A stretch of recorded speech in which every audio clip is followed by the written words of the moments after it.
Hello అండి, అందరికీ నమస్తే. ఈరోజు గుత్తి వంకాయ కర్రీ చేద్దాం అనుకుంటున్నాను. ఒక మిక్సర్ జార్లో కొబ్బరి, పల్లీలు, అల్లం వెల్లుల్లి, ఒక టమాటో, నువ్వులు, ఆనియన్స్, కొద్దిగా కొత్తిమీర వేసి బాగా గ్రైండ్ చేసుకోండి. మళ్ళీ ఒక కడాయిలో ఉప్పు, వాటర్ వేసుకొని ఉప్పు వేసుకొని దాంతో వంకాయలు కరెక్ట్గా పుచ్చులు లేకుండా చూసి కట్ చేసుకోండి.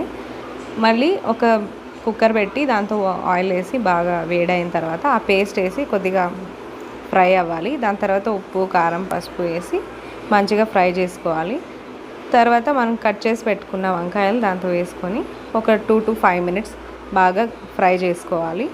తర్వాత కొద్దిగా వాటర్ వేసి మరగనిచ్చిన తర్వాత లాస్ట్లో కొద్దిగా చింతపండు రసం వేసి 1 విజిల్ వచ్చిన తర్వాత ఆఫ్ చేసుకోవాలి. లాస్ట్లో కొత్తిమీర వేసుకొని గార్నిష్ చేసుకొని దించుకొని తింటే సూపర్గా ఉంటుందండి. చాలా బాగుంది. Simple recipe. మీరు ఖచ్చితంగా ట్రై చేయండి.